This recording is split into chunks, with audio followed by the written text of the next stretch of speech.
All right, welcome back. We do have some breaking news, just came across the wire.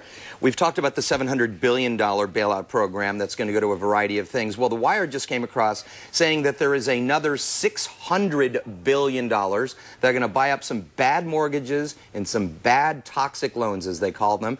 And we're trying to figure out exactly what this means, and our guest is still with us. Yes, Carl Starrett, thank you for staying here this morning, an attorney here in San Diego. So what do you make of this news that we're just getting word of?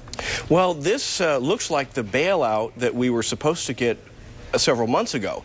You may recall that the idea was for the federal government to buy up these bad mortgages to open up the credit markets again, take these assets off the banks' balance sheets so that they would get back into the lending market and start freeing up more money to be lent to consumers. Right. So this is in addition, as we understand it right now, in addition to the $700 billion that we have already put in there, this is an additional $600 billion?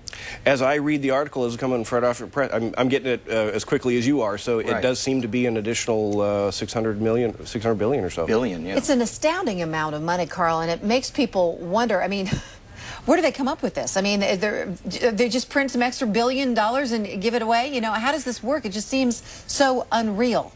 That's the scary part about it is as we get more and more in debt with our national deficit, that eventually it's going to, ultimately it's the taxpayers that will end up bearing the burden by future tax increases and squeezing out more of federal and state and local government spending. And once again, I think, the average person at home is sitting there saying, well, it's nice that the banks are going to be stabilized and it's good that we're dealing with these types of things. But how does this trickle down to the average person? And besides us paying the bill, what do we get out of it? Or will anybody get anything out of this besides the executives? That's a very good question, and I'm not sure that people have thought that out that far ahead. In theory, it's supposed to allow banks to start lending again so that people can start buying and spend money. Whether they be borrowing money to buy homes or credit cards or what have you. Purchase cars from GM to avoid bankruptcy for the big three. I just don't know if it's going to trickle down that far. Yeah. This is so complex what's happened here. Most people, including myself, don't really completely understand what's going on. And when Alan Greenspan comes out and tells the New York Times that he doesn't even really understand how this all came to be, how he got into this big mess, that's pretty scary, isn't it? Yeah, and it is a complicated story, but it boils down to this.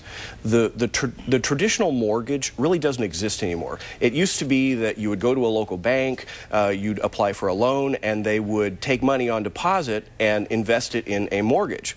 But now what they've done is they've spun it off to Wall Street in these securitized investing pools, so if they can make the loan and spin it off, the banks don't really care about making bad loans. And now those bad loans are coming back to roost, and that's why Wall Street is in a tizzy about all these bad loans, and so of course the taxpayers are coming in to buy those loans so they can make more loans.